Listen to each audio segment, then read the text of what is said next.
Beleza, pessoal, vamos lá? Vamos dar início então a mais uma aula que eu preparei aqui com bastante carinho para vocês. E hoje a gente vai falar de um tema que eu considero extremamente importante aí, né? Na verdade, eu falo sempre que talvez ele seja o ponto principal, na verdade, né? Porque se a gente pensa em êxito terapêutico, né, num paciente que realmente vai ter uma resposta rápida, uma melhora rápida e duradoura, tudo isso parte de uma boa avaliação, né? De uma avaliação que realmente segue critérios bem definidos, de uma avaliação minuciosa e especialmente de uma avaliação que consegue enxergar esse indivíduo como um todo. Então eu falo em várias oportunidades que enquanto a gente estiver enxergando os nossos pacientes de uma forma segmentada, ou seja, se ele chegou procurando por uma dor no ombro e você está olhando única e exclusivamente para esse ombro, você está fadado ao fracasso.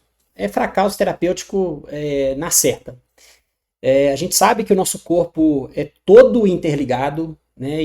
E pensando do ponto de vista biomecânico, se eu mantiver esse exemplo do ombro, ele sofre influência de várias outras questões, né? A inervação que vem da cervical, uma torácica que precisa de aceitar esse movimento, uma clavícula que precisa de rodar anteriormente e posteriormente, uma escápula que tem que ter uma boa condição de movimentação, o ombro também a nível articular que permita, né, com que esse movimento aconteça em grandes amplitudes, músculos que auxiliem todo esse processo, ou seja, são várias questões que estão inseridas na articulação do ombro, só para a gente manter esse exemplo aqui. Então, quando eu vou avaliar um paciente que se apresenta dentro do consultório com uma queixa relacionada ao ombro, eu obrigatoriamente tenho que passar por todos os locais e outros mais, né? Outra questão que também precisa ser abordada em todos os pacientes que nos procuram, especialmente aqueles que apresentam dores em mais de um local, pacientes com dores crônicas, né, dores de característica nociplástica, a gente precisa de bater na tecla que envolve as questões biopsicossociais, né, qualidade de sono, controle de estresse, nível de sedentarismo, prática de atividade física, qualidade de sono. Então, essas questões têm que estar inseridas no nosso processo de avaliação para que a gente consiga cercar esse paciente de todas as possibilidades possíveis, né? E só dessa forma, entendendo o que se passa no sistema desse paciente, é que realmente a gente vai conseguir ter essa avaliação feita, né, de uma forma criteriosa, e a partir daí a gente consegue eleger qual técnica que a gente vai usar. Então a gente vê muitos profissionais que dedicam tempo e dinheiro para aprender técnicas, então precisa usar a técnica disso aqui, a técnica para aquilo ali. Essa questão aqui. Então, eles investem muito tempo e dinheiro em ferramentas, mas investem pouquíssimo tempo e dinheiro em coisas que te fazem pensar. Então, se eu tenho uma caixa de ferramenta com um martelo, uma chave de fenda, um prego, um parafuso, enfim, com N ferramentas ali, por que que para esse paciente eu selecionei o martelo? Por que que para esse paciente eu selecionei o prego? Por que que para esse aqui eu preciso do parafuso? Por que que desse eu preciso de mais de uma coisa? Então, esse entendimento do porquê é que eu vejo que é extremamente falho aí na maioria dos profissionais da área de saúde. Então, a ideia do que a gente traz aqui hoje é a gente abordar esses critérios de avaliação. Então, a gente fazer uma espécie de um passo a passo do que precisa ser verificado em qualquer paciente que nos procuram, né? Com essa avaliação sendo realmente extremamente criteriosa, minuciosa e ao mesmo tempo abrangente, porque a gente vai enxergar o funcionamento do corpo desse indivíduo como um todo a partir do momento que a gente entra com esses questionamentos, a partir do momento que a gente entra com esse direcionamento que vai ser passado aqui para vocês agora. Beleza? Então vamos abrir aqui, ó. Iniciando aqui então, passando por alguns dos critérios de avaliação, a gente tem todos esses tópicos que estão inseridos aí numa boa avaliação, né? Então a gente passa por uma anamnese muito bem detalhada, que eu vou destrinchar um pouco para vocês, levantamento sobre as questões viscerais, nível, né, qualidade do sono, para depois a gente entrar na inspeção, avaliação dinâmica, palpação, testes específicos e os captores posturais, que inclusive foi o tema aí da nossa última live, beleza? Então vamos passar por cada um deles e a gente vai destrinchar, a gente vai abrir um pouco o leque aqui das opções, tá? Em cada um desses temas. Bom, em relação à anamnese, ela nada mais é do que coletar o máximo de informações possíveis acerca daquele paciente que vai permitir, né, com que a gente entenda de fato o que está acontecendo com ele.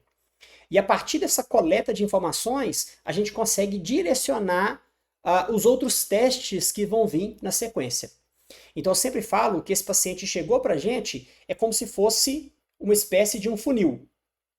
Então eu estou coletando informações mais macro, informações mais abrangentes, e a gente vai aprofundando os questionamentos para que isso realmente chegue lá embaixo no funil, que vai me permitir realmente identificar o problema desse paciente é isso.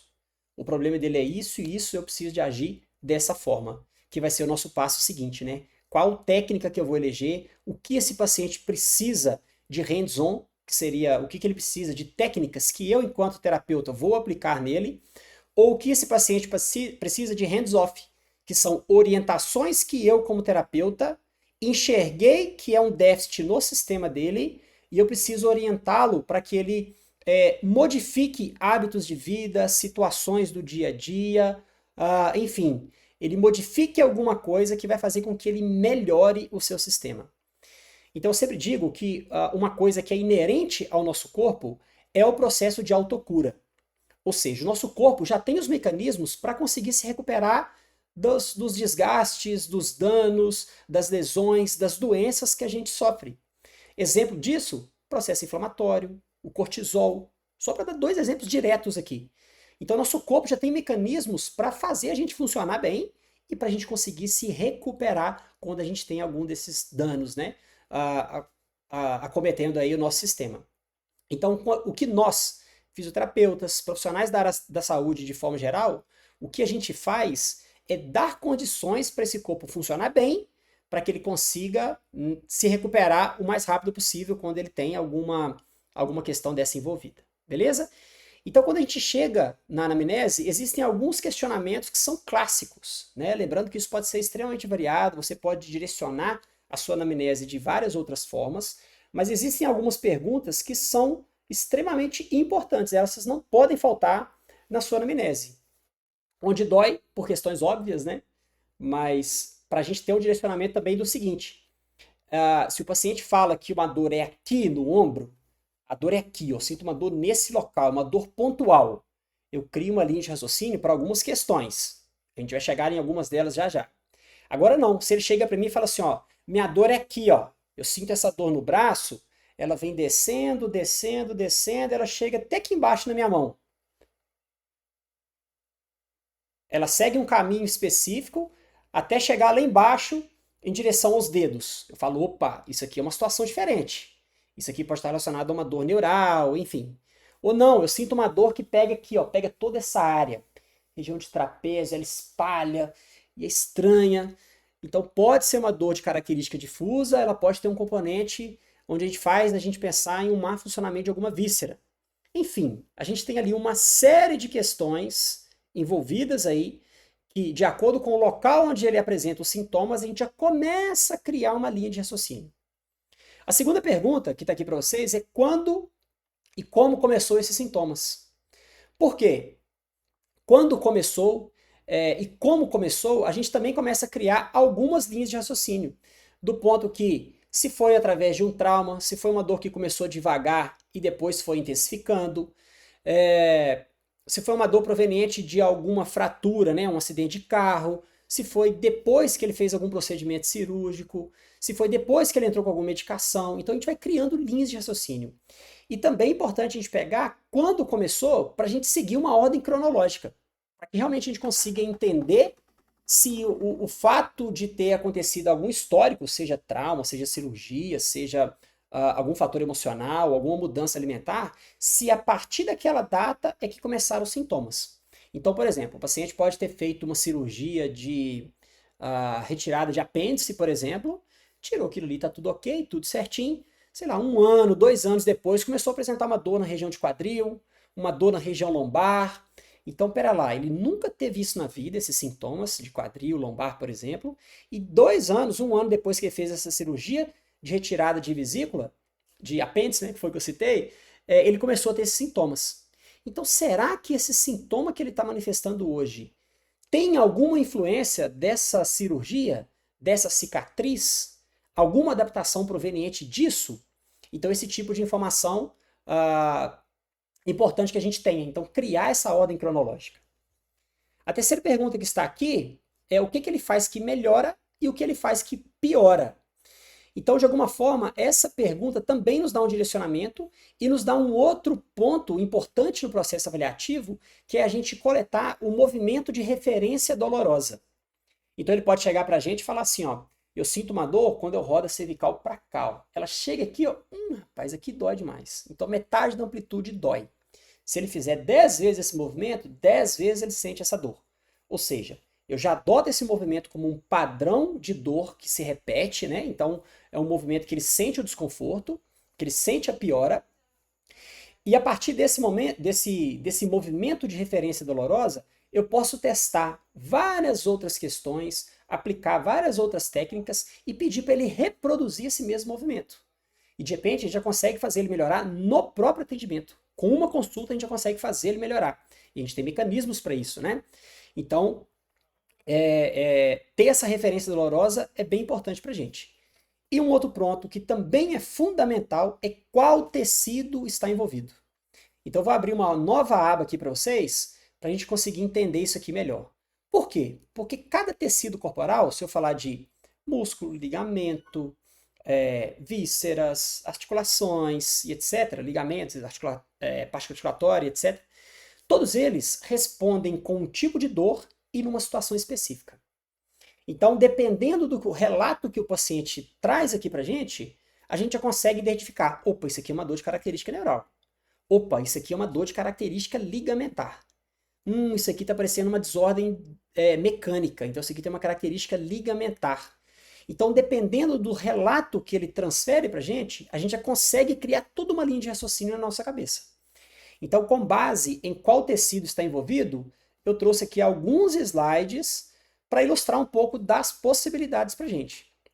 Então, por exemplo, uma dor óssea, se eu falar de uma dor óssea pensando na coluna vertebral, e aí isso vale para outros segmentos também, mas aqui eu trouxe a imagem da coluna, normalmente a dor óssea é uma dor pontual, ela é específica, ele fala, ó, a dor dói aqui, ela não espalha, é uma dor centralizada mesmo. Ela pode piorar com o toque e dependendo do movimento também pode interferir. E lá na nossa anamnese, a gente perguntar quando, como começou, ele vai ter um histórico de trauma. Um acidente de carro, uma queda, um choque, sei lá, durante alguma atividade física. Então ele vai ter algum histórico de trauma e essa característica da dor ser pontual. E outra coisa, quando a gente pensa em dor óssea também, especialmente se a gente tem fissura, fratura, normalmente é uma dor que vai manter a mesma intensidade durante um período de tempo. Tá? Não é aquela dor que você começou hoje, aguda, intensa, amanhã ela melhorou. Não, normalmente ela começa naquela intensidade e ela permanece durante algum tempo, com essas características, né? De ser pontual, não espalhar, pode piorar com o movimento, com histórico de algum trauma associado. Então eu posso pensar na possibilidade de uma dor óssea. A dor discal, como 70 a 80% do nosso disco ele é composto de líquido, então se eu tenho aumento de pressão em cima desse disco, ele pode manifestar algum tipo de sintoma. E aumento de pressão pode ser o paciente em pé, o paciente quando faz uma flexão de tronco ou rotação, né, que aumenta um pouco das compressões a nível discal e pode manifestar mais sintomas.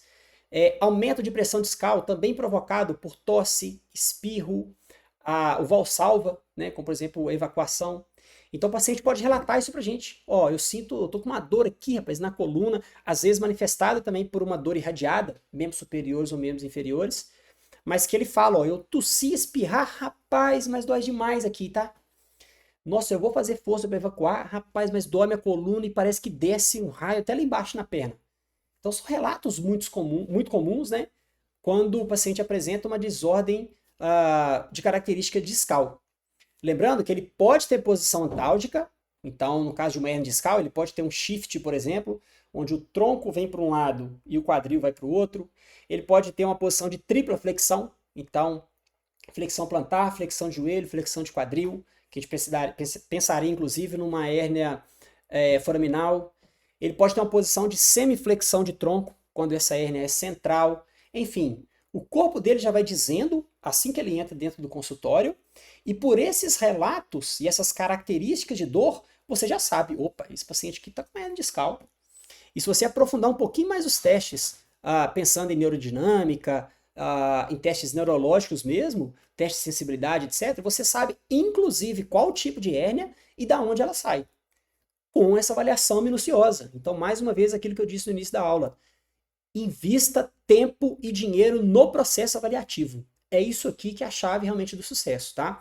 Então, estou mostrando alguns detalhes aqui para vocês de como que isso realmente é possível. Em relação à dor articular, normalmente ela tem uma sensação de bloqueio. Então, a amplitude de movimento não é completa. Então, se eu der exemplo aqui da cervical, a pessoa pode rodar a cervical muito bem para um lado, quando chega no outro, ele parece que não vai. Às vezes não necessariamente acompanhado de algum sintoma, né? Mas ele vê que não vai, fica um negócio meio estranho, meio esquisito. Então, essa sensação aqui de bloqueio, né? E essa limitação de movimento, a gente pensa em uma dor de característica articular. Às vezes ele tá bem, ó, eu tô aqui, movimento, eu converso, sem problema nenhum, mas se eu chego nesse final aqui, ó, rapaz, aqui dói. Então isso é uma característica de dor articular. E a gente consegue transferir tudo isso para outros segmentos, tá? Joelho, quadril, etc. Aqui eu dei exemplo da coluna, porque se eu tenho uma desordem a nível articular da coluna, normalmente a extensão e rotação é onde eu promovo choque facetário. Então, normalmente é onde ele apresenta mais sintomas, né? A dor de característica ligamentar, ela normalmente se manifesta quando esse indivíduo, quando essa articulação, né, quando o segmento em sofrimento está em final de amplitude de movimento por um tempo prolongado. Então, por exemplo, o paciente chegou para a gente e falou assim, e outra coisa, a dor de característica ligamentar, normalmente ela se manifesta como queimação, tá? Então, olha só, o paciente se apresentou pra gente falando o seguinte, ó, eu tô aqui, eu tô bem, eu tô em pé, andando, movimentando, eu não sinto nada. Agora, se eu sentar numa cadeira baixa e ficar ali um tempo, nossa senhora, começa a queimar demais a minha coluna. O que faz que piora, que era aquela pergunta que a gente tinha na amnese, quando eu fico mais tempo sentado em cadeira baixa por tempo prolongado. Você, opa, isso pode ser várias coisas, dentre elas ligamentar. Falou que é queimação? Mais um ponto para ligamentar. E aí você pergunta para ele, o que você faz que melhora? Ele, rapaz, quando eu levanto, aí parece que eu tô meio enferrujado, minhas costas ficam estranhas, aí passou poucos segundos, beleza, eu ando, movimento normal, não tem nada mais. Ou seja, isso é uma dor de característica ligamentar. Outro exemplo, o paciente está lá passando um pano no chão, né, e está lá com o tronco flexionado, fazendo o movimento de passar o pano no chão, e ele relata que depois de um tempo que ele está fazendo isso, ele começa a ter os sintomas com a mesma característica. Parece uma queimação, incomoda quando ele está ali fletido, fazendo o movimento de passar o pano no chão. Ele levanta, parece estar meio enferrujado, aí daqui a pouco passa. Ou seja, esse histórico que ele está me contando, eu tenho que pensar numa dor de característica ligamentar, né? Porque as características desse tecido, né, e os relatos que ele está me passando me levam a crer exatamente isso que está acontecendo com ele. Então o corpo vai dando esses sinais para a gente, né? Por isso que é tão importante a gente saber dessas características sintomáticas de cada um aqui dos tecidos, né? A dor muscular, normalmente ela se manifesta quando a gente executa o movimento referente àquele músculo. Por exemplo, se a gente suspeita que o indivíduo está com um sintoma no deltóide anterior, por exemplo. Então, o deltóide anterior, eu sei que ele faz um movimento de flexão de ombro. Então, se ele tem alguma alteração a nível muscular, quando você vai pedir esse movimento, ele vai apresentar sintomas. Se você testar aqui uma força isométrica, ele vai apresentar sintomas. E normalmente, quando a gente faz um movimento oposto, ele pode responder com espasmo. A musculatura tem dificuldade de fazer esse movimento, tá? E outro detalhe é que a dor muscular, né, uma alteração de desordem muscular, ela também pode ter dor referida. E isso é interessante, eu vou mostrar aqui para vocês, através dessa imagem, que esse material, né, esses prints que eu coloquei aqui para vocês, é através de um aplicativo que chama Trigger Points. Esse é o nome do aplicativo, né, Trigger Points. Nesse aplicativo, ele tem lá o corpo humano, né, com os tecidos musculares, e você pode clicar num músculo qualquer e ele te mostra os locais de dores referidas. Então, por exemplo, essa imagem aqui, ó, ele está mostrando o reto abdominal. Então, se eu tenho aqui um trigger point nessa região mais superior do reto abdominal, o paciente pode apresentar dor nesse local que você está tocando, mas também em região tóraco-lombar. Se é uma dor, né, um trigger point mais baixo, uma dor na lombar baixa. Trapézio superior, olha aqui, ó, uma dor que pega como se fosse um arco aqui, ó, ao redor da orelha. Então tem muito paciente que fala, né, tá com dor de cabeça, sintomas que pega nesse local, região de masseter, aí acha que é disfunção de ATM, acha que é problemas lá do crânio, faz tomografia, faz um monte de coisa, e o problema dele é uma desordem aqui na região de trapézio. Outro interessante, glúteo mínimo. Olha, quando você olha essa imagem aqui, ó, o paciente fala o que pra gente? Tô com um problema no ciático, né? Na hora ele já manda isso aqui pra gente. E na verdade, pode ser uma influência aqui do glúteo mínimo. Pessoas, e aí latíssimo do dorso, ó, o grande dorsal, pode dar dor irradiada ao longo de todo o braço, né? Tem paciente que acha que tá infartando. Tem outros profissionais que vão achar que isso aqui é uma hernia de disco, né? Porque pega o sintoma em toda essa região. Mas a dor de característica muscular, aí ó, é interessante saber que ele tem, né, se ele tem uma alteração em alguma região, em algum músculo, essa dor pode se referir em outros locais. Então aqui, alguns exemplos aí para vocês também, tá? Lembrando sempre, quando a gente pensa numa abordagem de músculo, primeiro eu devo tratar quem manda nesse músculo, ou seja, no nervo. Da onde que sai o nervo responsável por aquele músculo? Porque ele que está levando essa informação. Então, de uma forma hierárquica, eu tenho que ver aonde sai, o nível que sai aquele nervo, sai lá de C4, C5, C5, C6, como é que está a mobilidade nesse local? Ele aceita bem esse movimento? A cervical está livre para todas as direções? Beleza, se não está, você vai ter que usar técnicas para melhorar. Esse nervo, que trajeto que ele faz até chegar naquele músculo? Ele tem algum ponto de obstrução? Então você vai ter que liberar aqueles pontos também para propiciar com que essa informação chegue com mais qualidade. Esse nervo, ele tem uma capacidade de deslizar bem? Beleza, se não tiver, você vai tratar isso também. Esse músculo, então se deu condição, né, de forma hierárquica, desse nervo chegar com qualidade. Esse músculo, aonde ele começa, aonde ele termina? Ele vai pegar uma estrutura óssea, aqui ele vai estar inserido em outra estrutura óssea. Aqui eu tenho movimento ou está restrito? Se está restrito, você precisa restaurar esse movimento. Aqui tem mobilidade? Não tem? Então você tem que restaurar a mobilidade desses locais. Depois, por último, se for necessário, você trabalha a parte muscular. E o que nós, fisioterapeutas e profissionais da saúde, de forma geral, a grande maioria faz, é ir direto no músculo. Não quer dizer que esteja errado, porque tem gente que você vai soltar, como ele ativa a parte circulatória, tem outras reações acontecendo, pode ser que ele melhore. Mas se o paciente apresenta de forma recorrente os mesmos sintomas, não adianta você ficar martelando ali só na parte muscular. Você tem que seguir esse processo de abordagem, né, pegando todo esse sistema. A parte neural e os caminhos que ele faz, o trajeto do nervo, se ele está conseguindo deslizar bem ou não, para depois, caso seja necessário, né, soltar a origem e inserção do músculo, e caso seja necessário, a gente entra com alguma abordagem sobre o próprio músculo. Beleza? Então aqui a gente pensando na dor muscular. Do nervo, o nervo tem uma característica específica, porque ele segue um trajeto específico e essa dor irradiada ela pode seguir ela pode aumentar com certos movimentos. Então o paciente vai relatar sintomas de formigamento, dormência, alteração de sensibilidade, perda de força e, em alguns casos, sensação de peso. Tá? São características que nos faz pensar em uma característica neural. E algumas questões, a parte vascular também. Mas ele consegue definir bem esse trajeto. Ó, minha dor começa aqui, ela passa por aqui e vem e pega esses dois dedos. Então, peraí, isso aqui que ele escreveu para mim é o trajeto do nervo ulnar. Eu sei que ele sai da cervical, eu sei que ele passa por aqui, então vou checar todos esses pontos e vai até ali. Então, eu já sei, pelo que ele está me descrevendo, que é influência do nervo ulnar, eu sei de onde o nervo sai, eu sei que a característica que está me passando é toda neural. Então, beleza, eu já filtrei todo o meu processo de avaliação. É o meu processo avaliativo. E aqui, ó, só alguns exemplos, né? O paciente consegue delimitar para a gente de uma forma muito clara Ele fala, ó, minha dor começa aqui na coluna, passa aqui atrás do bumbum, atrás da coxa, aqui na panturrilha, lateral, vai até os 3 dedos lá do pé. Você já sabe que isso que ele está descrevendo é um trajeto do nervo ciático. Ou não, minha dor passa aqui na frente da coxa, ó, e ela para aqui na altura do joelho, nunca desceu para baixo do joelho, ela pega aqui na frente, ó.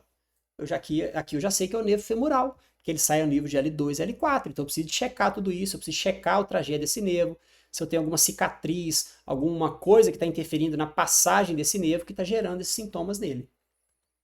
Mesma coisa para os membros superiores, tá? Então aqui estão aqui, né, os trajetos de cada um deles. E a dor de característica visceral, normalmente é uma dor difusa. Não tem uma região muito específica. Ela pode intensificar quando a gente está no pico de função dessa víscera, e eu vou explicar alguns detalhes disso já já, mostrando um quadrinho aqui para vocês. E normalmente o paciente não acha posição de conforto. Então eu sempre dou exemplo do paciente que teve crise renal, né? Ou vocês que estão me assistindo aí, se já tiveram crise renal, é terrível. É uma dor que pega uma área extensa, e aí a dor renal normalmente é uma lombar um pouquinho mais alta, e que segue um trajeto um pouco mais anterior, região de virilha. E você pode estar em pé, deitado, de cabeça para baixo, do jeito que você tiver, o sintoma continua manifestando. Então essa é uma característica visceral. Então ela pode intensificar em certos momentos, amenizar um pouquinho, daqui a pouco ela intensifica de novo. Então isso é uma característica de dor visceral, tá? Em relação à dor referida visceral, aqui a gente tem um certo mapa, tá? Com algumas dessas opções. Então, por exemplo, dor intertorácica entre as escápulas, né? Dor na torácica, mas entre as escápulas, pode ser uma dor referida de fígado e estômago, por exemplo. Dor no ombro direito pode ter uma relação com o fígado. Dor em trapézio bilateral pode ter relação com o estômago. Dor abdominal, dor na região lombar pode ter relação com o intestino, posterior de coxa. Então, a gente tem um certo mapeamento para a gente conseguir também filtrar um pouco mais o nosso processo avaliativo. E nesse quadrinho aqui eu tenho algumas referências de pico de função dessas vísceras. Então não é algo que a gente tem que levar ao pé da letra, mas é uma informação a mais que a gente pode conjugar isso, né? Então o paciente pode ter uma dor, por exemplo, em ombro direito, uma dor intraescapular, que a gente pensa, por exemplo, no fígado. Fígado. Aí lá na anamnese você levantou um monte de questionamentos e as respostas do paciente direcionaram que esse fígado pode estar alterado. O paciente tem sensação de boca amarga, ele tem tido empazinamento com alguns alimentos, alimentos gordurosos, bebida alcoólica, ele não consegue digerir tão bem, ele sente um mal-estar, ele tem histórico de uso de medicamentos de forma prolongada, ou ele tem histórico de hepatite, alguma coisa. Então ele tem vários pontos que nos fazem entender que o fígado pode estar alterado. A sua função, o seu movimento, ele tem alguma coisa relacionada à parte fisiológica do fígado que não está funcionando bem. Associado a isso, ele pode dizer que entre 1 a 3 horas da manhã ele desperta com frequência, ou ele desperta com algum tipo de sintoma. Então esse quadrinho vai dando referências e é um ponto a mais que a gente soma para a gente conseguir direcionar, de repente, qual víscera que realmente está em disfunção ou não. Então, a gente vai lapidando o nosso processo avaliativo, coletando cada vez mais informações, incorporando cada vez mais essas informações que ele vem transmitindo aqui para a gente. Beleza. E aí quando a gente chega nas questões viscerais, que é bom que a gente até conjuga com o que a gente já falou aqui anteriormente, a gente vai fazer questionamentos, né, levantar possibilidades que nos fazem entender como está essa função visceral. Então, eu vou perguntar de sensação de queimação, refluxo, empazinamento, se tem má digestão e se tem isso, com qual tipo de alimento que é. Funcionamento de intestino, é normal? Não é? Lembrando que isso é um parênteses aqui, rapidinho. Tem paciente que se pergunta, seu intestino funciona normal? Ah, funciona normal. Aí você pergunta, mas é todo dia? Ele, não, funciona a cada 4, 5 dias. Por quê? Porque na cabeça do paciente, isso acontece com ele há tantos anos, né? Funciona a cada 4, 5 dias, que para ele é o normal. Né? Então, aprofundar um pouquinho esses questionamentos também faz diferença. Tá? Ciclo menstrual, se é regular ou não, se tem cólica, se quando tem esse ciclo menstrual, se aumenta sintomas lombares, de inchaço, etc. Enfim, levantar questionamentos referentes à função daquela víscera, para a gente tentar entender como é que está o sistema desse paciente. tá? Então tem muito paciente que vai apresentar dor em algum local e do ponto de vista mecânico, estrutural, não tem nada que justifique aquilo. Mas pode ser uma dor referida visceral, pode ser um sistema que está falho, que não está conseguindo se recuperar, ele pode estar num nível de estresse aumentado, isso modificando toda os eixos hormonais, produção de cortisol e etc. Então é um indivíduo que não consegue se recuperar bem. O sono, que a gente vai falar já já, o sono é reparador, ele restaura todo o desgaste físico e mental daquele dia e te prepara para o dia seguinte. Então, se o paciente dorme mal, a chance de recuperação dele também é menor, o prognóstico tende a ser pior, e talvez os sintomas que estão se manifestando nele hoje está sendo proveniente desse sono não ser reparador. Então, a gente precisa enxergar esse funcionamento do corpo como um todo. É aquilo que eu disse lá no início da aula. Se a gente enxerga o indivíduo de forma segmentada, é certeza de fracasso. Tá? A gente precisa enxergar ele como um todo. Então, questionamentos relacionados à parte visceral, cirurgias tanto para a gente entender, né, se, vamos supor que esse paciente precisou tirar, sei lá, uma porcentagem grande do intestino. Então, já sei que a absorção de nutrientes dele vai estar debilitada. Ele fez uma cirurgia bariátrica, tirou parte do estômago, sei lá, fez qualquer cirurgia pensando na parte visceral, a função daquela víscera pode estar alterada e isso interferir no sistema como um todo. Além disso, pensando no funcionamento mesmo visceral, eu tenho a presença das cicatrizes. Porque a cicatriz pode gerar aderência tecidual, gerar compensações osteomioarticulares, que, quando mal adaptadas, podem propiciar o surgimento de sintomas. Então, como eu disse na aula anterior, e a gente vai falar rapidamente aqui sobre os captores posturais, a cicatriz está incluída nesses captores posturais. Então, existem testes específicos que a gente consegue fazer uma espécie de inibição dessa cicatriz, ou seja, mudar a informação sensorial que ela recebe, modificando um pouco as tensões teciduais e ver se modificando isso, o paciente melhora a referência dolorosa, que a gente falou lá no início da aula. Referência dolorosa, achar um movimento que cause dor. E ele serve de padrão pra gente. Eu vou testar um monte de coisa e ver se ele melhora essa referência dolorosa. E dentre isso, eu posso testar a cicatriz com essa referência dolorosa e ver se ele melhora ou não. Alimentação. Então é extremamente importante que ele tenha em sua rotina, né, diária, ingestão de alimentos que são comidas de verdade, né? Então eu falo legumes, verduras, frutas, as coisas que vêm da terra, né? Vamos colocar assim. E deixar de lado doces, refrigerantes, alimentos enlatados, embutidos, com muitos conservantes, porque tudo isso modifica toda a nossa microbiota intestinal, modifica a permeabilidade intestinal e torna esse indivíduo com probabilidade de desenvolvimento de processo inflamatório de mais repetição, mesmo que seja algo de baixo grau. Além disso, eu falo com todo mundo, a alimentação é o combustível que você está colocando no seu corpo, né? É a gasolina que você põe no seu carro.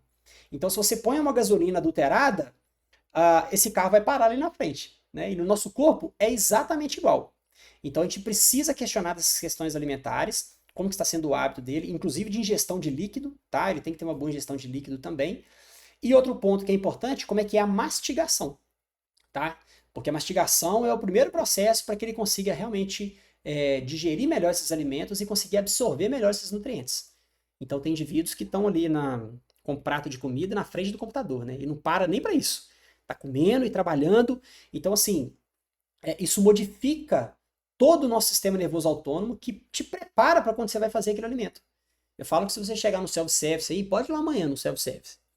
Você chegou lá dentro do restaurante, a sua boca já começa a salivar. Porque de forma sensitiva, seu sistema já entendeu e já está te preparando para receber aquele alimento, para começar esse processo digestivo. Então, se você está num pico de estresse, se você está alimentando, comendo qualquer coisa, mas está mexendo no celular, está assistindo televisão, está trabalhando na frente do computador, você não sabe nem o que você está comendo. Você não deu condição do seu sistema parasimpático, especialmente, né, produzir as enzimas digestivas, te ajudar nesse processo digestivo. Então, a hora da alimentação é a hora da alimentação e esquecer de outras coisas, tá?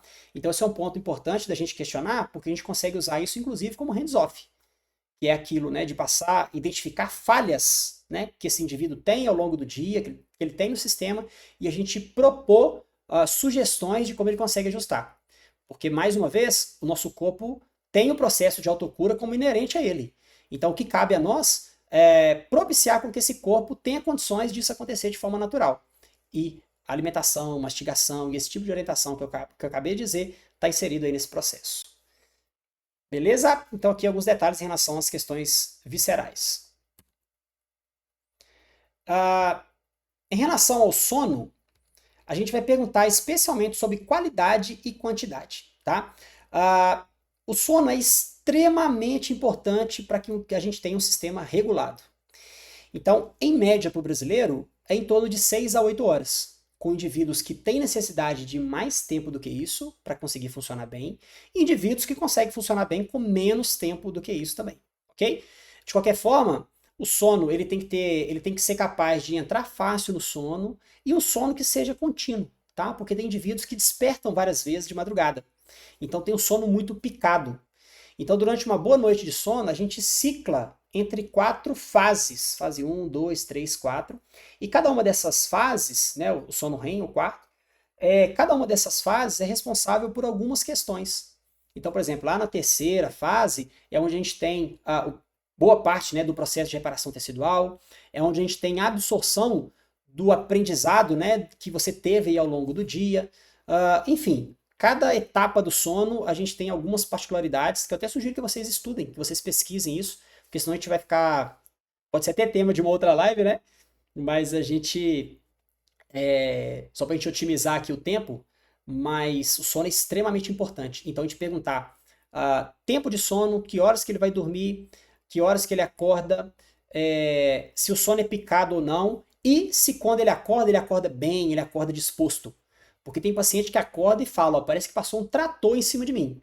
Ou seja, esse sono não foi reparador para esse indivíduo. Tá? Então, o sono é um ponto importantíssimo a ser questionado. Feito isso, a gente entra na nossa inspeção. Então, na inspeção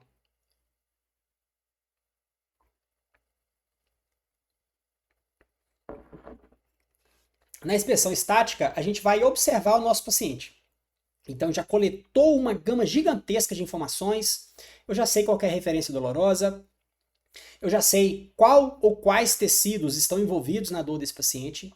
E agora, quando a gente vai observar ele a nível estático, a gente vai observar algumas coisas. A gente tem uma posição anatômica que é considerado padrão, vamos dizer assim, né? A partir disso é que a gente vai observando alterações e vai criando linha de raciocínio na cabeça. Então, por exemplo, se eu olhar essa imagem aqui, ó, isso aqui parece um tornozelo valgo. Parece assim, né? É um tornozelo valgo. Mas será que esse tornozelo valgo, inclusive esse lado é mais valgo do que o de cá, né? Se vocês perceberem aí. Só que será que esse tornozelo valgo está gerando repercussões suficientes para esse paciente apresentar sintomas? Então a gente precisa de fazer esse levantamento e a gente precisa de testar. Tá? Não é porque ele tem esse posicionamento que ele precisa de palmilha, que eu preciso de mexer. Não, nosso corpo é altamente adaptativo e não necessariamente porque ele tem um padrão posicional, um padrão de movimento que você considera alterado, que aquilo está gerando sintomas. Tá? Mas de toda forma, nessa inspeção a gente vai buscar esse tipo de detalhe para depois a gente fazer os testes dinâmicos, testes específicos, testes de mobilidade, etc. Que aí a gente vai associando as informações. Então, a princípio, na inspeção, a gente não tira a conclusão de nada.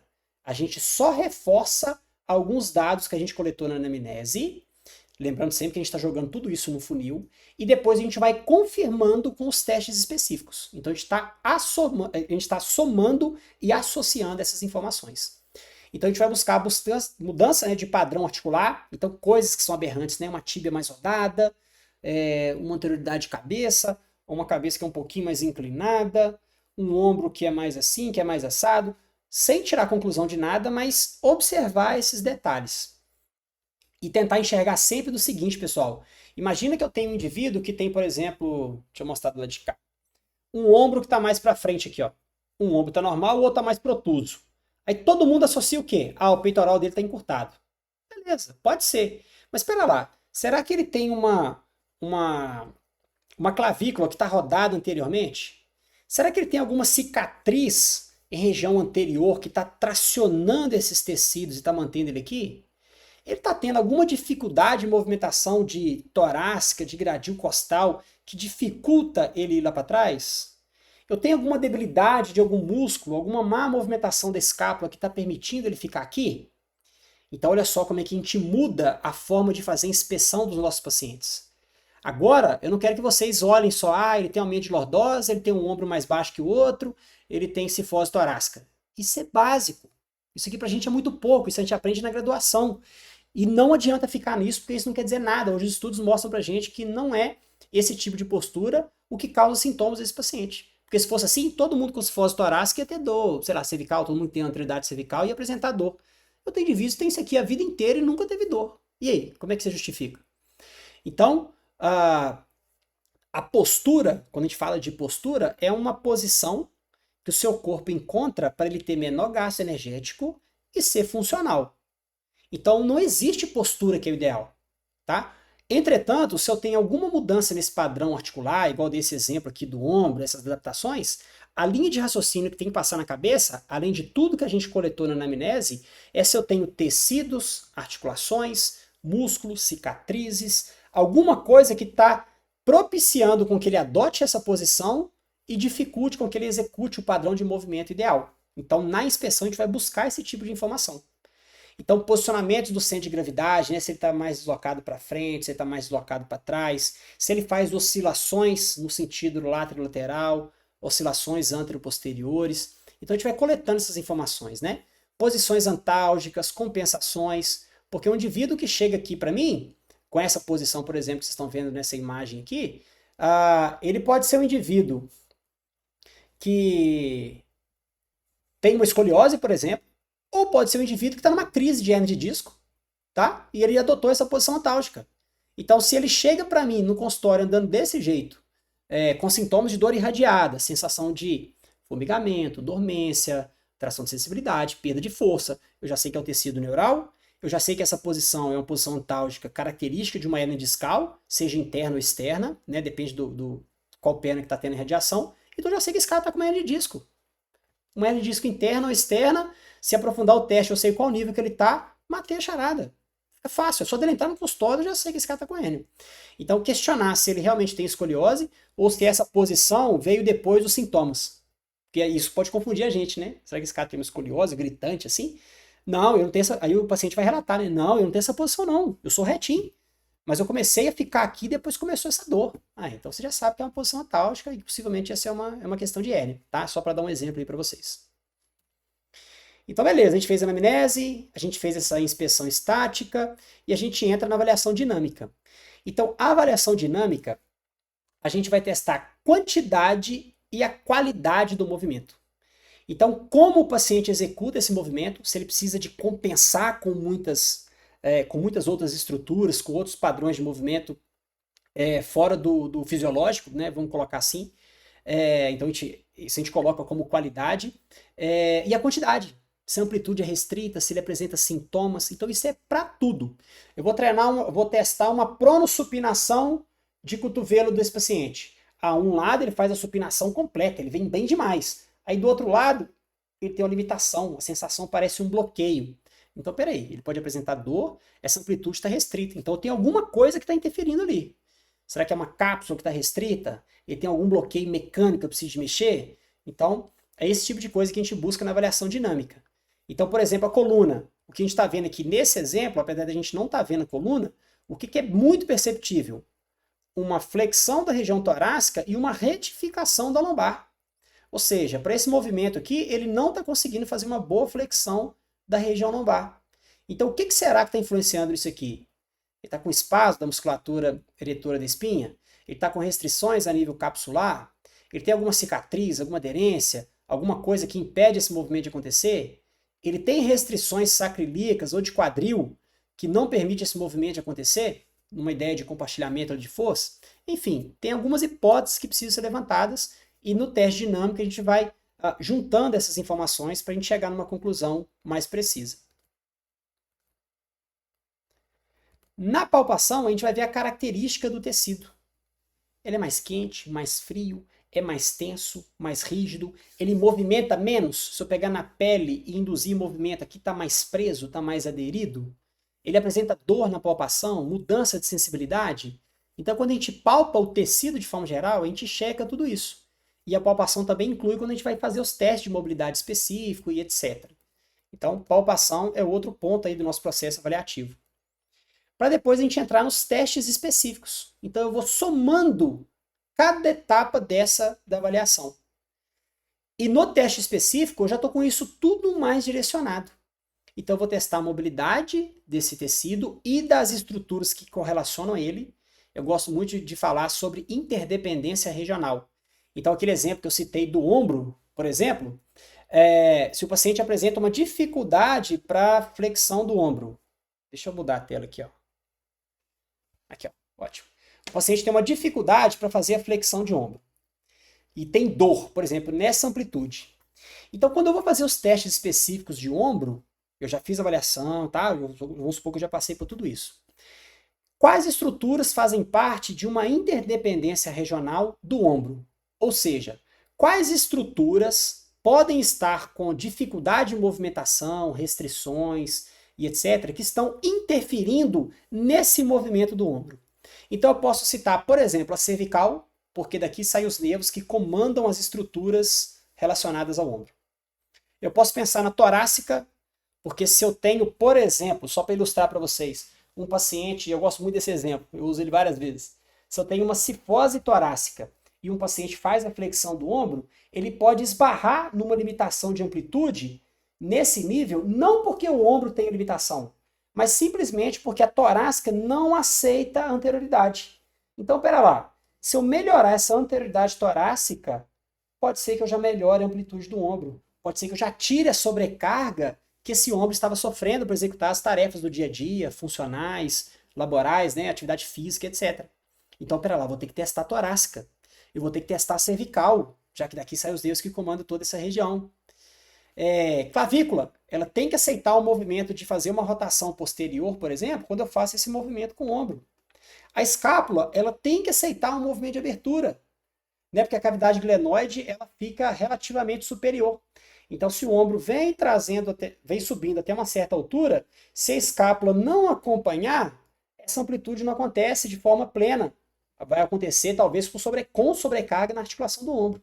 Então, se eu melhoro a condição dessa escápula fazer a rotação externa, ou seja, subir, ela vem como se fosse uma bandeja jogando esse ombro para cima. Às vezes é o suficiente para esse cara completar a amplitude.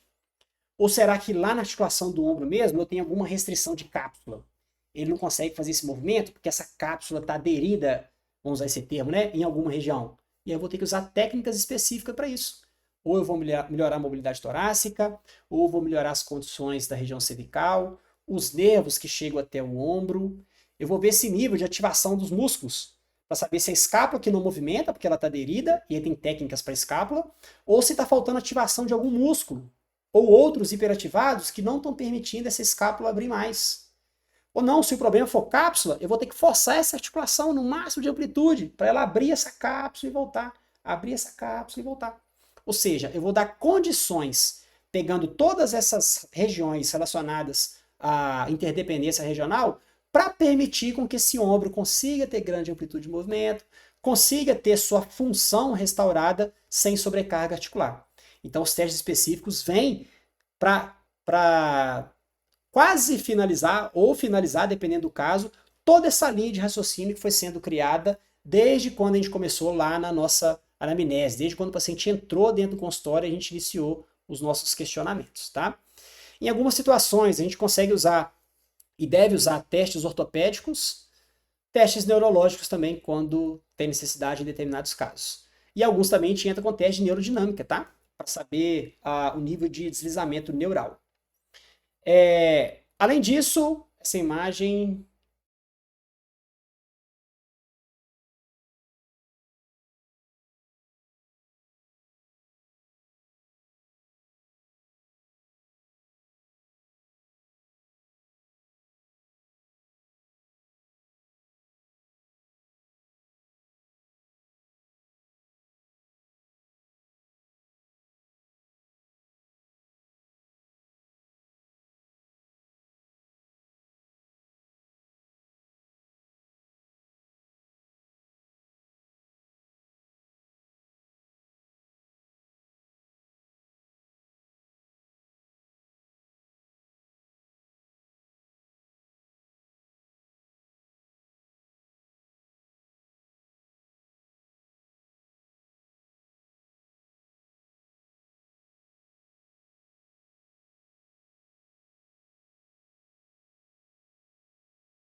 dor para flexão de ombro, né? Que foi o que a gente falou.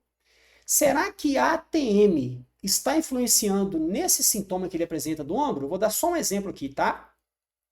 O que a gente vai fazer?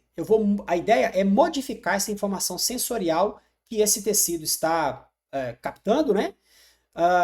E ver se modificando essa informação eu melhoro a referência dolorosa, no caso, flexão de ombro. Então o que a gente vai fazer? Uma das formas da gente testar, fazer a inibição desse captor. Usar um palito de picolé entre os dentes e pedir o paciente, né, com o palito entre os dentes, não precisa de apertar demais não, só sustentar, fazer movimentos de levar a mandíbula para frente e para trás, com o palito entre os dentes. Ele vai fazer isso durante 20, 30 segundos. Feito isso, ele vai manter o palito entre os dentes e ele vai reproduzir o mesmo movimento de referência dolorosa. Se ele melhora a amplitude de movimento e ele melhora a intensidade da dor em um nível acima de 50%, por exemplo, isso significa que a ATM está sendo um ponto extremamente importante para a causa, para a interferência dessa dor que ele apresenta no ombro. Ou seja, eu vou precisar de tratar a ATM e as repercussões que ela está trazendo para que, de fato, eu consiga zerar esses sintomas que esse paciente apresenta ali no ombro. Então é uma região que eu tenho que tratar, eu tenho que investigar mais a fundo e tratar para solucionar o problema no ombro. E isso a gente faz com cada um desses captores, né? A gente faz testes para cada um desses captores. Uma outra questão que a gente tem aqui também, ó, que a gente também consegue observar, é um incremento a mais, quando a gente está fazendo lá a nossa inspeção, o paciente pode ter oscilações antero-posteriores, que é o que a gente está vendo aqui nessa outra imagem, e quando isso acontece, um indicativo, não é regra, tá? Mas é de repente um norte aí para vocês, um indicativo é que ele tem alguma disfunção a nível podal, alguma instabilidade, alguma questão envolvendo os pés. E aí a gente pode usar o teste de inibição do captor podal para ver se realmente isso interfere de fato nos sintomas do paciente ou não. E eu posso ter um paciente que faz oscilações laterais, lateral direito, lateral esquerda, e fica oscilando nesse sentido. E se associado a isso ele tem uma cintura escapular que é rodada para um lado, cintura pélvica que é rodada para o outro, como tentei mostrar aqui nessa imagem, né? Cintura escapular para um lado, cintura pélvica para o outro, como se estivesse formando um X, isso é um indicativo que o captor ocular está influenciando nesse paciente. Então a associação dessas informações faz a gente direcionar. Peraí, deixa eu testar esse captor ocular, deixa eu ver se isso aqui está influenciando no sintoma do paciente. Mais uma vez, lembrando que isso não é uma regra, mas é um norte para vocês também se direcionarem durante o processo avaliativo. A possibilidade de perna curta anatômica é outra coisa que pode estar inserida, tá? Então o paciente que tem uma perna curta anatômica, quando ele está em pé, lá no nosso processo de inspeção, tem algumas coisas que chamam atenção. Dentre elas, a gente pode destacar um arco plantar que está muito mais baixo e outro mais aumentado. Então tem uma simetria entre os dois. Isso pode ser uma tentativa do corpo de alongar uma, encurtar a outra, a gente tentar equilibrar isso aqui. Outra coisa é que eu posso ter um joelho mais normal, vamos dizer assim, e o outro mais valgo. Ou eu posso ter um paciente que tem um joelho semifletido, outro estendido. Então isso pode ser indícios de que a gente está perante um paciente com perna curta anatômica. A gente vê diferença entre os ilíacos, diferenças de altura entre o trocânter. Então isso pode ser um indicativo de uma perna curta anatômica. E a gente consegue confirmar com o paciente deitado. Então ele aproxima os pés, a gente pode fazer uma elevação de quadril e olhar numa vista de perfil, né? Se existe diferença entre os joelhos. Então aqui está exagerado só para vocês verem, tá? Que ele pode ter um fêmur maior de um lado que o outro. E numa vista anterior, né? Olho anterior assim em relação à tíbia, onde eu posso ter uma tíbia maior do que a outra. Então ele tem um joelho, uma diferença de altura entre os joelhos. Então associando essas informações, eu posso concluir se esse paciente tem realmente uma perna curta anatômica ali ou não. Beleza? Então aqui a possibilidade de perna curta anatômica ou de falsa perna curta. Já na falsa perna curta, o paciente em pé, ele não tem nada que chama tanta atenção, tá? A gente olha assim, aparentemente nada que é tão gritante quanto é aqui na perna curta anatômica, que essas coisas já são realmente mais gritantes, tá? Mas na falsa perna curta, a gente vai tocar na região dos maléolos, na parte inferior dos maléolos, e a gente vai identificar essa possível diferença. Mas aí a gente vai lá na espinha ilíaca antero-superior e a gente vai ver que a diferença se mantém. Ou seja, A perna esquerda dele aqui, ó, que está marcada de vermelho, eu vejo que ela é mais alta. E quando eu chego na espinha ali, canto superior, eu vejo que ela também é mais alta. Ou seja, possivelmente esse paciente está com um ilíaco que rodou posteriormente e está fixado posteriormente. Então ele trouxe todo esse bloco para cima, esse membro inferior para cima. Então isso, na verdade, não é uma perna curta verdadeira, é uma falsa perna curta, porque ela se apresenta dessa forma por uma restrição aqui em cima do ilíaco. E aqui nos captores posturais, né, passando eles aqui só de uma forma mais direta, tá aqui os captores, e essa informação que eu passei para vocês agora há pouco, que cada um desses captores, eles enviam, através dos seus receptores, né, informações ao sistema nervoso central e o centro labiríntico. Isso vai fazer com que a gente crie adaptações das cadeias miofasciais e osteomioarticulares, né, de forma geral, e fazer com que a gente adote uma postura.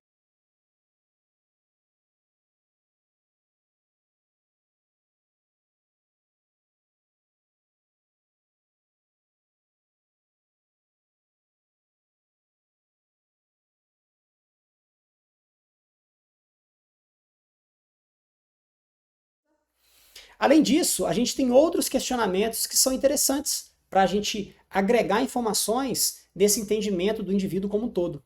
Então são perguntas mais diretas, mas que ajudam nesse processo. Então, por exemplo, patologias. A gente perguntar de histórico patológico, né? O paciente pode falar, não, já tive um tumor no intestino, eu já tive hepatite, eu tenho histórico de hernia de hiato, e pegar quando foi diagnosticado esses detalhes, tá? Porque de repente a gente consegue criar uma ordem cronológica dos fatos. Então, primeiro ele teve isso, depois ele teve determinado sintoma, depois ele teve outra patologia, começou a ter outro sintoma. Então, uma coisa pode estar correlacionada com a outra. Então, sempre que questionar de patologia, pergunta quando que aconteceu, tá? Para a gente, de repente, criar essa ordem cronológica. Medicamentos, o que, que ele faz uso ou não, porque os medicamentos podem ter efeitos colaterais e às vezes os sintomas que ele está se manifestando podem ser decorrentes a esses medicamentos, né, ao uso desses medicamentos. Além disso, esses medicamentos podem estar gerando sobrecargas do trato gastrointestinal como um todo, né, modificação de microbiota intestinal, sobrecarga hepática, renal, enfim, às vezes o paciente começou a apresentar sintomas gástricos decorrentes de uso de excesso de medicamentos, então eles precisam ser questionados para a gente correlacionar com a clínica aí desse paciente. Cirurgias, como eu já disse para vocês, né, pensando em possíveis disfunções a nível visceral, mas também nas cicatrizes e adaptações decorrentes desse processo cicatricial, né, que foi feito pós-cirúrgico. Traumatismos e partos, né, então se foi parto normal ou cesárea, né, porque a gente entra na questão da cicatriz, mas o parto, se teve alguma intercorrência, algum detalhe a mais que seja coerente e faça sentido para o caso clínico dele em si. E traumas de forma geral, desde pancadas, quedas, acidentes automobilísticos, etc. A posição que dorme, colchão e travesseiro, isso aqui tem que ser bem ponderado, tá? Porque se a gente for seguir uma regra, não existe posição ideal, não. O paciente pode deitar em pé, pode estar em pé não, né? Pode estar de barriga para cima, barriga para baixo, de lado, não tem um padrão. A gente escutou durante muitos anos que o ideal é de lado, um travesseiro que ocupa o espaço entre a orelha e a cabeça, pé entre os travesseiros e etc. Na verdade, isso não segue uma regra. O que eu gosto de passar para os pacientes, eu explico isso para eles, é que no nosso corpo, eu falo de músculo, ligamento, articulação, todos eles têm uma série de receptores. E se a gente fizer uma analogia, se você encostar a mão numa panela quente, a gente não pensa, né? Oh, a panela está quente, eu vou tirar a mão. Não, por uma ação reflexa, a gente tira essa mão desse contato. Por quê? Porque através desses receptores que eu citei para vocês, ele capta essa informação, que é algo nocivo para o nosso sistema, para o nosso tecido de forma geral, e por uma ação reflexa você já tira aquele contato. Então, na forma de dormir, fazendo uma analogia, é algo parecido. Então, se você está numa posição por tempo prolongado e ela está sendo nociva para algum tecido, irritando de alguma maneira, ela vai te fazer trocar de posição. O grande detalhe é se a cama for macia demais ou o travesseiro alto demais, isso pode dificultar, porque você vai mudar de posição e você não vai conseguir se adaptar, e você vai ter que trocar de novo, e enfim, você não consegue ajustar.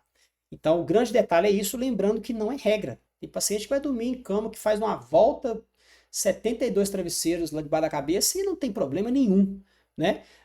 O nosso corpo é altamente adaptativo. Mas talvez é uma informação que a gente consegue arquivar, né, na nossa avaliação e que talvez a gente consiga usar isso de alguma maneira. E a posição que mais fica ao longo do dia, porque a gente também consegue entender a nível articular o que pode estar acontecendo ou até associar com os sintomas que ele apresenta. Lembrando sempre que o ideal é que a gente consiga ter mais alternância de posições ao longo do dia, né? Nosso corpo foi feito para movimentar. Então, toda vez que a gente precisa de ficar tempos prolongados numa posição só, a gente está susceptível a apresentar algum tipo de sintoma, disfunções, adaptações, etc. Então, isso vale especialmente para os pacientes que precisam ficar muito tempo sentado, né? Então, até como hands-off, a gente precisa de passar essa orientação de, sei lá, põe um despertador para você levantar a cada 1 hora, deixa um copinho de água pequeno, pequeno que eu falo, porque quando ele acabar, você vai ter estímulo de levantar e buscar, deixa um papelzinho anotado na frente do computador, sei lá, ele vai ter que criar alguma estratégia para se movimentar mais, e aí, lógico, a gente entra com atividade física também, né? Estimular o movimento. E, para a gente finalizar aqui esse processo, as questões biopsicossociais. Então a gente fala desses 4 pilares, né? Alimentação, sono, movimento e estresse. A gente já falou um pouco disso ao longo dessa aula. Então a alimentação, quando a gente questiona das questões viscerais do paciente, a gente também deve entrar com alguns questionamentos em relação à alimentação. E ele deve priorizar frutas, legumes, verduras, saladas, evitar doces, frituras, refrigerantes, enlatados, etc. E ingestão de líquidos, né? A gente já comentou sobre isso. Então, aqui é só para reforçar um pouco do que a gente já falou ali anteriormente. Inclusive comentamos, né, da importância de uma boa mastigação, a importância de estar concentrado na alimentação quando está fazendo isso. Então esquecer trabalho, esquecer computador, celular, televisão, foca na alimentação para propiciar que o nosso sistema nervoso autônomo consiga produzir as enzimas digestivas, etc. Fazer o sistema funcionar bem, né? Receber esse alimento, fazer a digestão, a digestão desse alimento, a absorção desses nutrientes, né, advindos desse alimento. Então, focar na alimentação, focar na mastigação. O sono, que a gente falou, né, qualidade e quantidade.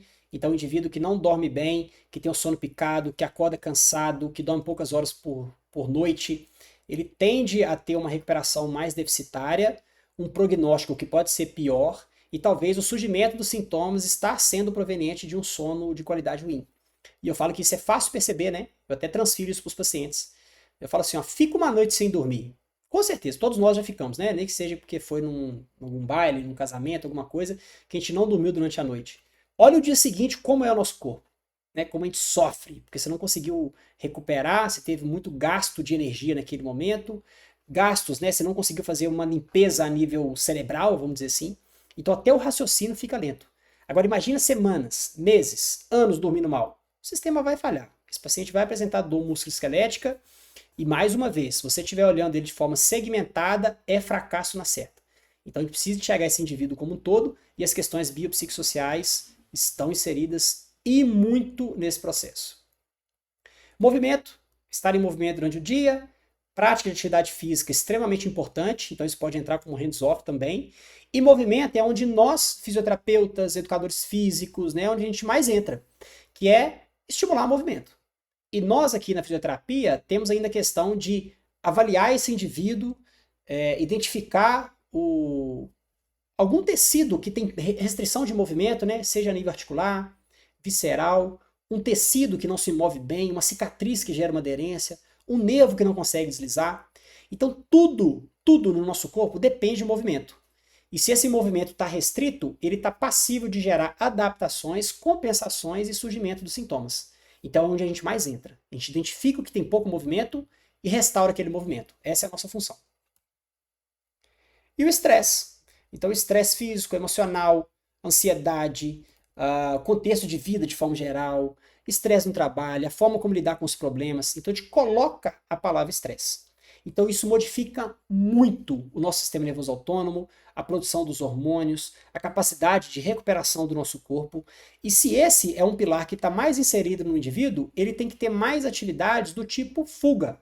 Fuga entre aspas. Que é o quê? Uma atividade que dá prazer para esse indivíduo, mas que ao mesmo tempo desliga ele de tudo. É diferente de um cara chegar para mim e falar assim, Thiago, ó, eu adoro atividade física, eu adoro musculação. Nossa, musculação eu adoro. Aí você chega na musculação, ele está no celular resolvendo problema de família, ele está lá resolvendo problema de empresa, ele está ligado naquilo que ele já faz ao longo do dia o tempo todo. Então não, ele tem que fazer essa atividade que é prazerosa a ele e que desconecte de tudo que ele faz. Vai viajar, vai ler um livro, vai tocar um violão, vai desenhar, vai, sei lá, fazer qualquer coisa, mas que desconecte do que ele faz no dia a dia. Então é muito comum a gente encontrar pacientes com um tipo de relato. Ó, tem uma dor lombar, essa dor lombar tem ela 6 anos, por exemplo, e melhora, daqui a pouco volta de novo, melhora, volta de novo. Já fui num médico, já fui em 2 médicos, já fui em 500 fisioterapeutas, já fiz N exames de imagem, nada melhora. Mas uma coisa engraçada, quando eu viajo para a praia, aqui, eu passo 15 dias lá, zero de dor. Eu tô achando que eu tenho que morar na praia. Esse relato é comum demais, por isso que eu uso ele o tempo todo. Por quê? Quando ele estava lá na praia, ele desconectou de tudo que ele faz aqui. De problemas, de ambiente de trabalho, de algum contexto no ambiente que ele vive. E lá ele simplesmente estava curtindo, desligou completamente de tudo. Isso regulou esse sistema e ele melhorou os sintomas. Ou seja, você vai continuar tratando o local onde o sintoma se manifesta? Ou você vai buscar entender esse indivíduo como um todo e dar sugestões e caminhos para ele realmente conseguir se reequilibrar? E mais uma vez, propiciar com que esse corpo tenha esse processo de autocura entrando aí de uma forma mais abrangente. Então a gente tem que dar condições desse sistema funcionar melhor e as questões biopsicossociais e essas hands-off que a gente tem capacidade de guiar os nossos pacientes, entender e guiar esse paciente, ajudam demais em todo esse processo. São fundamentais, vou melhorar essa palavra, são fundamentais para a recuperação desse paciente. Então, para a gente fechar aqui, algumas considerações finais em relação a esse todo que a gente viu até então.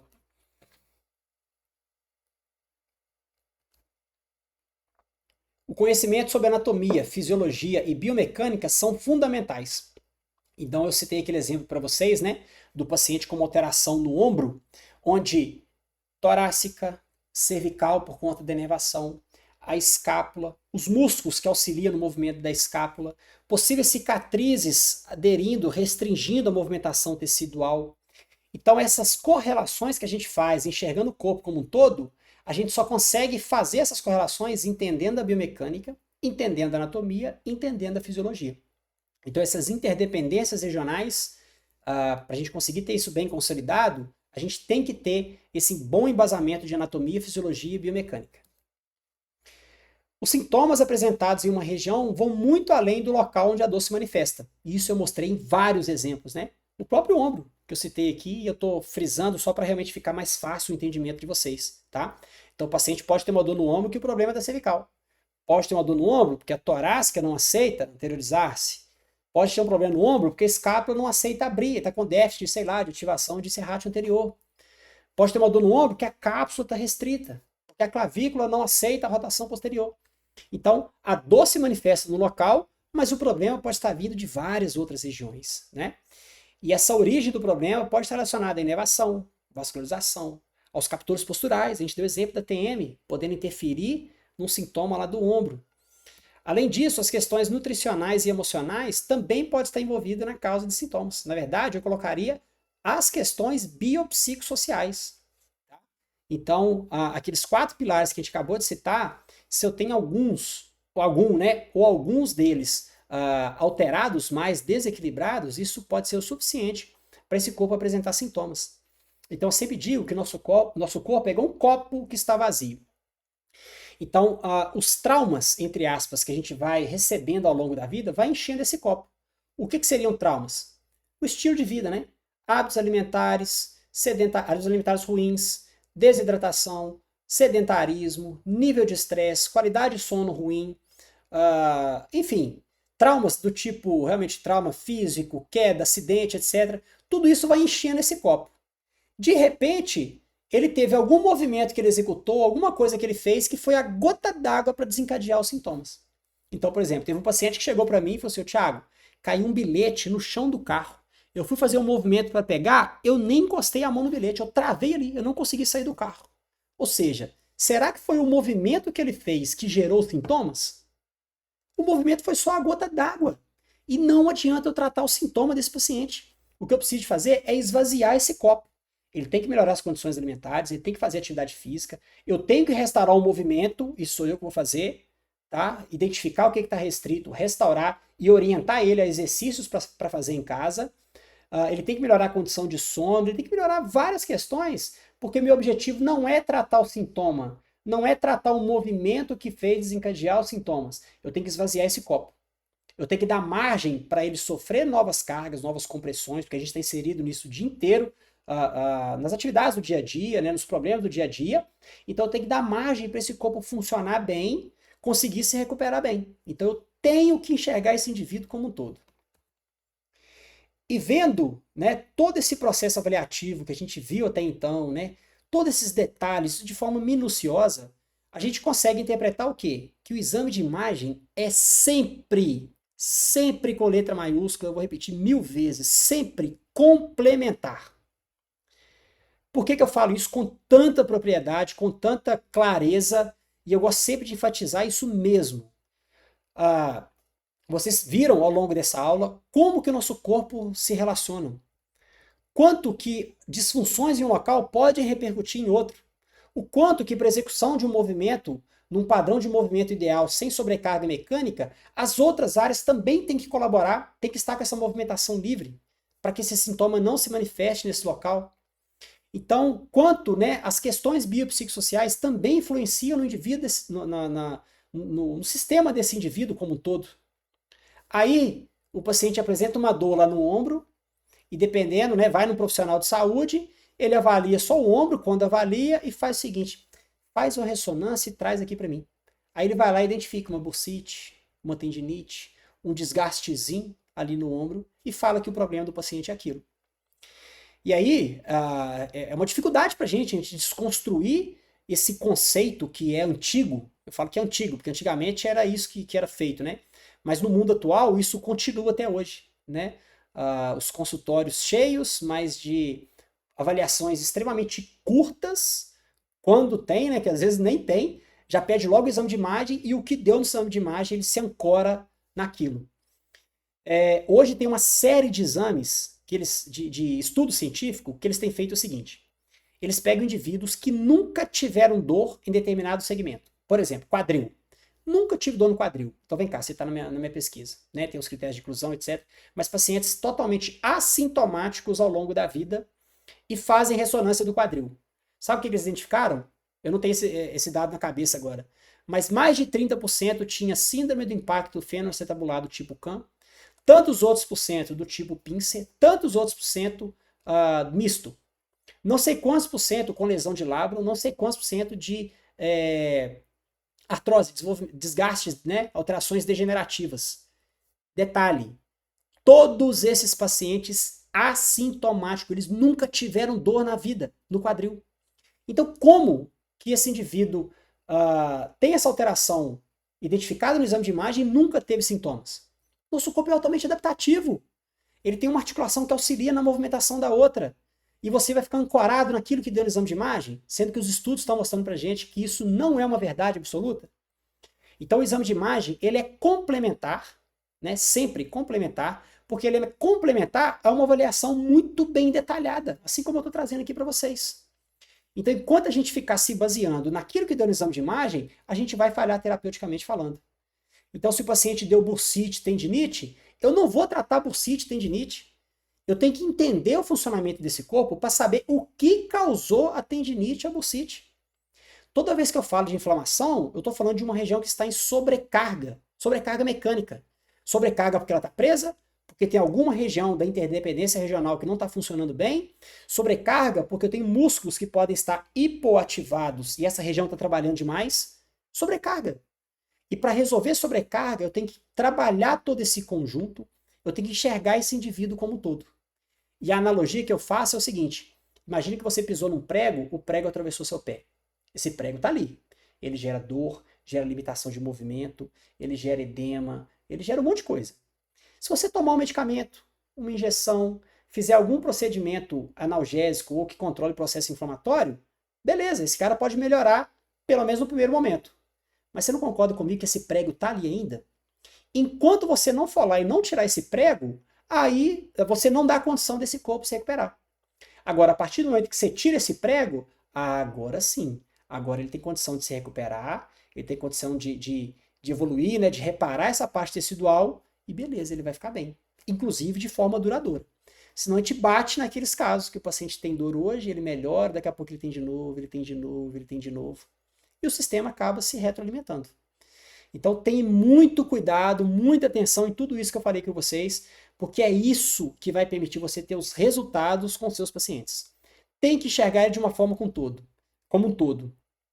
Tem que enxergar um exame de imagem como algo importante, mas ele é acessório. Primeiro tem que fazer uma boa avaliação e depois, caso seja necessário o exame de imagem, a gente correlacionar aquilo que eu estou vendo no exame de imagem e saber se aquilo realmente é compatível com sintomas ou não. Senão você vai falhar na sua resposta, você vai falhar terapeuticamente, esse paciente não vai melhorar. E, por fim, o mais importante, o nosso corpo depende de movimento e devemos sempre resgatá-lo. Então, nosso objetivo é identificar as regiões que têm restrição de movimento e restaurar o movimento naquele local,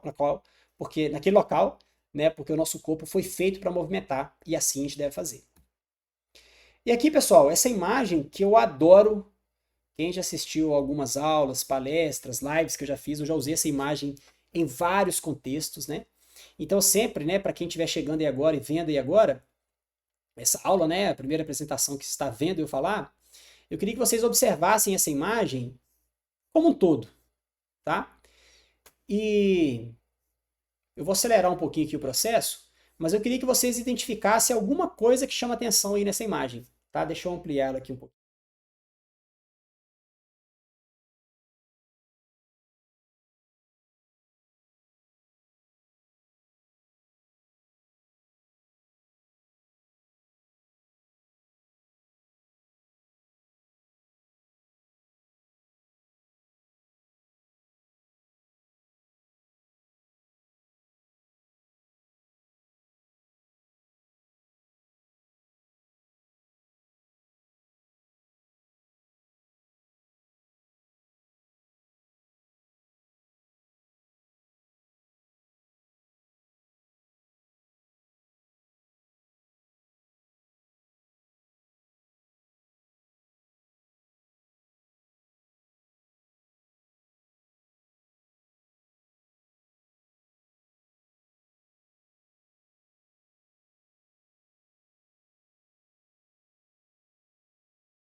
Com essa imagem, e eu uso ela para várias palestras, para várias coisas que eu uso. Quando o paciente se apresenta no consultório para a gente, é essa imagem que vocês estão vendo aqui. Ó. Vocês estão vendo isso aqui. Ó.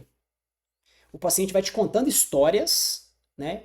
Ele vai te guiando através dos relatos que ele vai fazer e das perguntas que você vai direcionar a ele, para você ir excluindo uma série de coisas e filtrando em outras. Aquela história que eu falei do funil para vocês. Então o paciente chegou, é como essa imagem, vocês vão ver a árvore lá atrás, o verde ali chama atenção, aí quando ele fala que tem um animal, dependendo do relato que ele passa na história, ele, rapaz, isso aqui tá parecendo um animal. Peraí, agora o que ele falou parece um gato. Ah, beleza, achei aqui, ó. Então ele vai te dar informações de uma forma mais ampla e gradativamente a gente vai jogando isso no funil. Chegou lá embaixo no funil, eu consigo identificar onde é que está esse gato. E pronto. Identifiquei esse gato, aí eu sei o que eu preciso fazer com esse paciente. Eu já sei qual técnica eu vou eleger para resolver o problema desse paciente. Então, no começo, realmente é difícil. É a imagem ampla que vocês vão ter. Mas à medida que for consolidando tanto esse processo de avaliação, né, saber da importância de cada uma dessas etapas da avaliação, e de vocês irem aprofundando o estudo, irem aprofundando à medida que chega um paciente, que chega outro, e vocês vão criando olhar clínico, vão criando experiência, cada vez vai ficar mais fácil vocês identificarem esse gato. Então, com poucos detalhes que o paciente vai trazer e com poucos testes que vocês vão realizar, vai ficar muito mais fácil identificar esse gato. E aí sim, o tratamento fica cada vez mais preciso e a resposta muito mais rápida e duradoura. E aí a consequência disso é o sucesso garantido, né? Porque esse paciente, eu falo que quem tem dor tem pressa, né? Então esse paciente tem ânsia de realmente conseguir resolver o seu caso, e se você faz todo esse processo avaliativo, você já está anos-luz na frente da maioria dos profissionais, porque eles não fazem isso no dia de hoje. E fez essa avaliação detalhada, já encantou o paciente por todo esse processo que é feito. E além disso, conseguiu resolver o caso dele rapidamente, acabou. É um paciente que não te larga mais, é um paciente que vai te indicar vários outros e forma uma rede aí de indicações, e é um paciente que está disposto a pagar o valor que você cobrar, porque ele sabe que se for em você, você vai ter condições de resolver o caso dele. Beleza, pessoal? Então assim, finalizo essa aula, que foi um pouquinho mais extensa, mas é uma aula que eu tenho um grande carinho, grande atenção com ela, porque é algo que muda completamente a nossa abordagem clínica, né? Então a gente saber que esse processo avaliativo é tão importante para a gente conseguir ter o êxito terapêutico, isso é o que faz total diferença, né? É o que diferencia os profissionais comuns daquele profissional que é realmente referência, daquele profissional que realmente é capaz de resolver os problemas aí dos pacientes, daquele profissional que vai ter retorno financeiro, que vai ter agenda cheia. Então tudo isso passa por um processo de avaliação extremamente minucioso, porque a execução das técnicas ela é relativamente simples, mas esse processo avaliativo é onde a gente precisa se dedicar mais tempo, dedicar mais investimento mesmo em estudos, em talvez aprofundar em detalhes mais específicos, porque a aplicação das técnicas é só consequência. A gente vai eleger as técnicas após uma avaliação extremamente minuciosa, que foi o que eu quis trazer aqui hoje para vocês. Beleza, pessoal? Certinho? Vou abrir aqui. Caso vocês tenham alguma dúvida, algum questionamento, fique à vontade. Espero que tenha gostado aí dessa aula, que realmente eu preparei com muito carinho. E estou à disposição caso vocês tenham alguma dúvida aí. Beleza? Caso queiram, pode perguntar, pode perguntar no chat, né? Pode abrir o microfone também. Se não, vamos finalizar essa aula, mais uma aula entregue.